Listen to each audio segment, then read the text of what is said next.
La saga de películas de terror más taquillera de la historia, El Conjuro junto con la muñeca Annabelle, es basada en la vida real.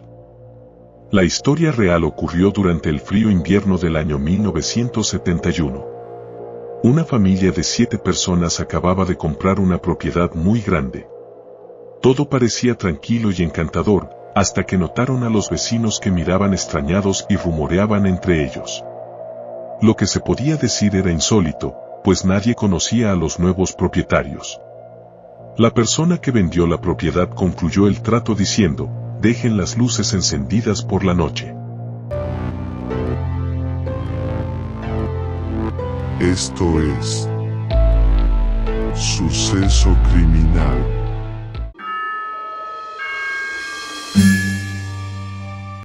La familia Perron, conformada por Roger y Caroline junto con sus 5 hijas, April, Andrea, Christine, Cindy y Nancy, se mudó a su nueva casa en enero de 1971.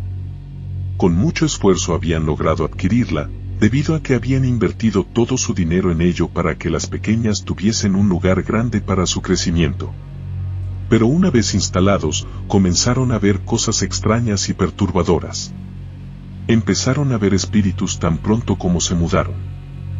La mayoría de las apariciones eran amables, y algunos espectros ni siquiera parecían darse cuenta de que había nuevos habitantes. 8 generaciones vivieron y murieron en esa casa antes de la llegada de la familia Perron, y algunos de ellos nunca se fueron de manera espiritual. Las primeras manifestaciones eran inofensivas. En los dormitorios de las niñas, los objetos se movían de lugar constantemente, en especial los juguetes, lo que las hacía pelear frecuentemente. Esto provocó crisis nerviosas en Caroline, su madre, que no entendía cómo sus hijas habían pasado de un comportamiento tranquilo a estar completamente fuera de control, como si alguien dentro de ellas las había cambiado. Al notar que esto la afectaba, las niñas entendieron que tal vez los fantasmas de algunos niños fallecidos, que habitaron la casa, tomaban los juguetes y los desordenaban, por lo que decidieron compartirlos con ellos para evitar más problemas. Por las noches, al dormir, las niñas notaban que una mujer les daba un beso en la frente y las arropaba. Hasta que una de las hermanas menores notó algo particular. La mujer que la besaba por las noches, tenía un olor a flores y frutas, mientras que su mamá tenía olor a jabón. Solo uno de los espíritus se mostró ante la pequeña April y se presentó. Era un niño pequeño, llamado Oliver Richardson, en vida, con quien se hizo amiga. Las presencias que aparecían en las habitaciones de las pequeñas parecían ser amigables e inofensivas. Sin embargo, había uno que les gustaba mirarlas jugar. Aparecía en los pasillos o en la cocina, apoyándose en alguna puerta y sonriendo de forma extraña. En cuanto intentaban hacer contacto visual con él, se desvanecía. El primer encuentro que asustó a las niñas ocurrió un día mientras jugaban al escondite. Cindy decidió esconderse en la leña para hacerlo más divertido, se subió a una caja de madera que solo tenía un panel de madera cubriéndola, sin cerrojo ni llave. Cuando se dio cuenta de que sus hermanas no la encontraban, intentó salir empujando el panel de madera, pero no se movió. Gritó con la esperanza de que alguien la escuchara, pero después de 20 minutos, nadie llegó. Finalmente, su hermana Nancy apareció y simplemente abrió la tapa. Cindy estaba histérica y no podía respirar. No obstante, había otros espíritus que aparecían ante Caroline, que eran aterradores y crueles. Caroline se dedicaba a su casa con mucha pasión. Le gustaba su nuevo hogar a pesar de las circunstancias, pero sus nervios estaban afectados por lo que ocurría. Objetos que se movían solos, presencias que le provocaban escalofríos, y la escoba de la cocina que se desplazaba por sí misma. Incluso en medio del sueño, aparecían pequeños cúmulos de tierra, y los objetos guardados aparecían en lugares distintos.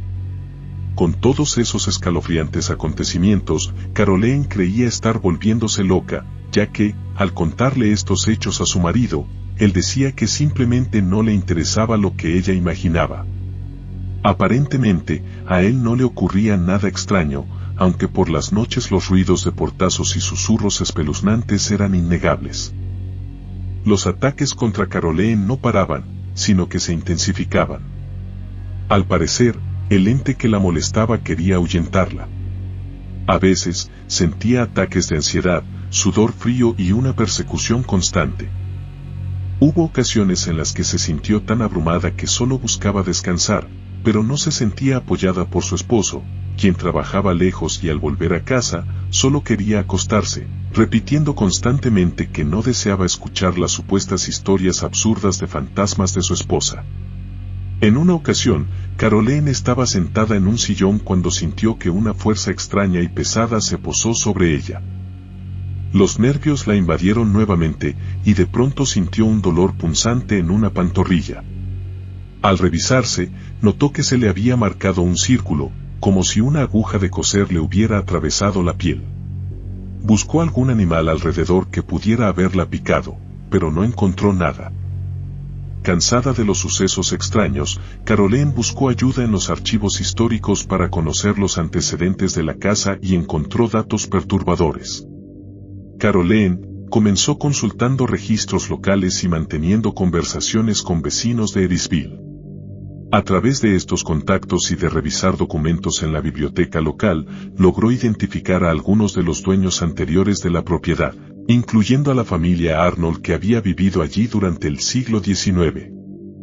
Entre las figuras históricas que descubrió se encontraba Bathsheba Sherman, quien había vivido en la zona durante el siglo XIX, aunque los registros históricos disponibles solo confirman su existencia como una mujer granjera de la época.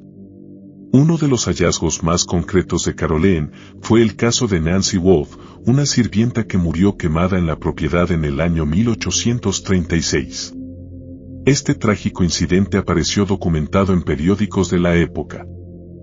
Caroline, cansada de que su esposo no la haya escuchado, buscó insistentemente por todos los medios a especialistas en lo paranormal hasta que los encontró. Los expertos, un matrimonio llamado Lorraine y Ed Warren, se interesaron y acudieron a la casa tenebrosa que tanto hablaban. Roger, como buen padre de familia, mostró su desacuerdo con la intervención de los Warren, pero al final accedió. Caroline se sintió aliviada de que su marido al fin la había escuchado. Al interrogar a la familia, los Warren supieron casi al instante que el espíritu que atacaba a Caroline era una mujer, probablemente la antigua dueña de la casa, con algo en particular, tenía el cuello desviado. Probablemente, lo del cuello pudo haber sido por el ahorcamiento que vivió la mujer al momento de morir. El ente de la mujer quería a Caroline fuera de su propiedad. Al hablar abiertamente de los sucesos, Roger reveló que él también había visto espíritus y notados eventos extraños. Además, confesó que una mujer se le acercaba por las noches, lo acariciaba e incluso podía percibir su aroma. Al no sentir amenaza, simplemente lo ignoró. A pesar de todos estos eventos paranormales, no podían mudarse por falta de recursos económicos. Ante los terribles testimonios, los Warren decidieron hacer una sesión de espiritismo en el sótano, dejando a las niñas en sus habitaciones. Sin embargo, Andrea se escapó y presenció la sesión. Todos se sentaron alrededor de una mesa, tomados de las manos y con los ojos cerrados. La señora Warren vio el espíritu de una mujer llamada Bathsheba Sherman, quien estaba enojada con Caroline por invadir su hogar y estaba celosa de su relación con Roger. En un momento inesperado, algo poseyó a Caroline. Comenzó a hablar en un lenguaje extraño y fue lanzada contra una pared, dando un grito desgarrador, haciendo creer a los demás que había muerto. Afortunadamente, solo sufrió un golpe. Esta manifestación enfureció a Roger, quien, visiblemente molesto, siguió aceptando la ayuda de los Warren. La investigación por parte de los Warren reveló que, en 1844, una mujer llamada Bathsheba Sherman, vecina de la casa, había perdido a sus hijos y fue acusada de brujería, supuestamente por matar a un bebé con una aguja de tejer en un pacto para tener belleza y juventud duradera. Aunque fue declarada inocente, se le conocía por su crueldad con las personas. Ella no era dueña de la casa, pero sí vivía en un terreno cercano de la casa de la familia Perron. El vínculo de Sherman con la familia Perron surgió porque encontraron una foto antigua de Sherman en la casa de la familia Perron, además de oír relatos de la misma contados por vecinos. El espíritu que atacaba a Caroline tenía la cabeza inclinada, redonda y gris, sin ojos ni boca, como una telaraña. Los Warren intentaron expulsarlo, pero solo empeoraron las cosas. Roger, al ver que nada mejoraba, les prohibió volver a los Warren. Durante la investigación de la casa, Ed y Lorraine Warren identificaron varias entidades paranormales que, según su interpretación, habitaban la propiedad. Entre las entidades reportadas se encontraba John Arnold, descrito como un marinero fantasma que habría vivido en la casa durante el siglo XIX. Por su parte, la familia Perron afirmaron sentir su presencia en distintas ocasiones, principalmente a través de pasos inexplicables que resonaban en los pasillos y habitaciones vacías. Aunque no existe documentación histórica que confirme la existencia de este personaje, los Warren se aprovecharon y vincularon a los antiguos residentes de la propiedad con actos tenebrosos. La familia también reportó fenómenos relacionados con presencias infantiles. Escuchaban risas y llantos de niños cuando no había menores en la casa, e incluso algunos testigos afirmaron haber visto figuras pequeñas fugaces. Los Warren sugirieron que estos espíritus podrían estar asociados a los hijos de Bathsheba Sherman o a otras víctimas infantiles de la propiedad a lo largo de los años. Sin embargo, al igual que con otras entidades del caso, no existen registros históricos que respalden los testimonios. Otra presencia mencionada fue la de una mujer nativa americana, vinculada por los Warren a un pasado trágico de la tierra donde se construyó la casa.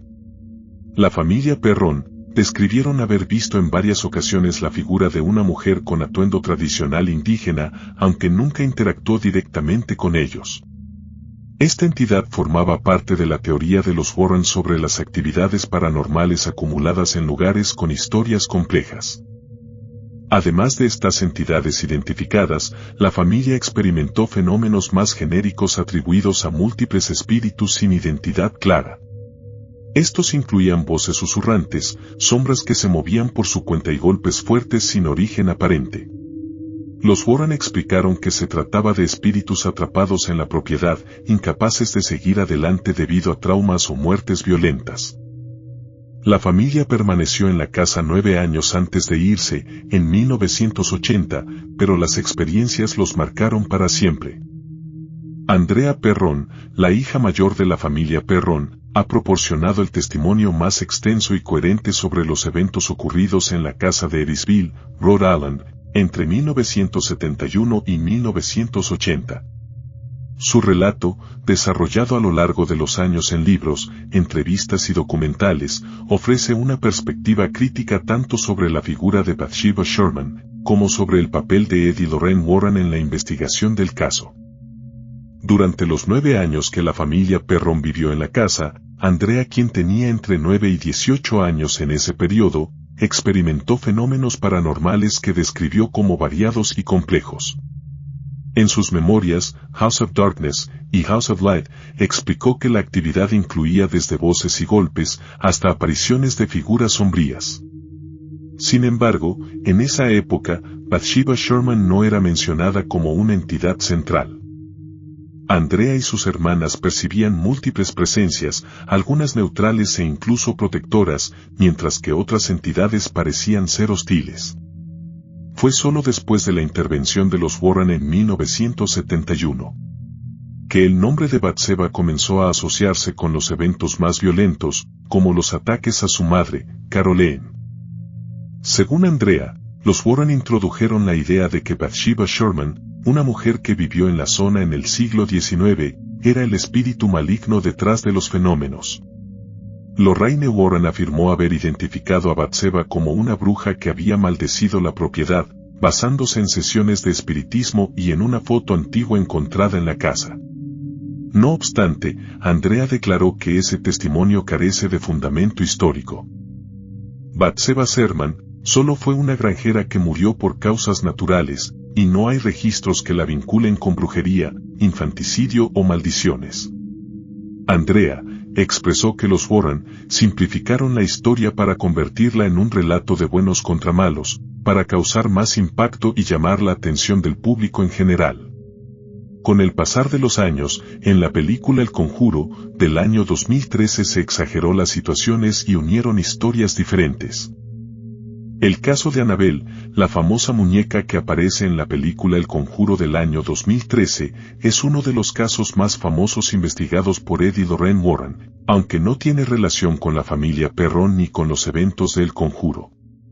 Todo comenzó en 1970, cuando dos estudiantes de enfermería, Donna y Annie, adquirieron una muñeca de trapo Ragged Ann de segunda mano. De pronto, tanto Donna como Annie empezaron a notar comportamientos extraños. La muñeca parecía moverse sola, dejaba notas escritas y hasta aparecía en lugares donde no la habían dejado. Preocupadas, consultaron a un medium, quien les dijo que el espíritu de una niña llamada Annabelle Higgins, que había muerto en la propiedad años atrás, habitaba la muñeca. Sin embargo, cuando los Warren intervinieron por petición de las estudiantes, determinaron que no se trataba del fantasma de una niña, sino de un demonio que usaba la muñeca como objeto de apego para engañar a las jóvenes y ganar su confianza antes de atormentarlas. Tras varios incidentes violentos, incluyendo un ataque a un amigo de las estudiantes, los Warren realizaron un exorcismo y se llevaron la muñeca, encerrándola en el Museo del Ocultismo, ubicado en la casa de los investigadores paranormales en Connecticut, donde permanece hasta el día de hoy. Dicha muñeca, la han sacado del museo para recorrer eventos y conferencias sobre situaciones paranormales.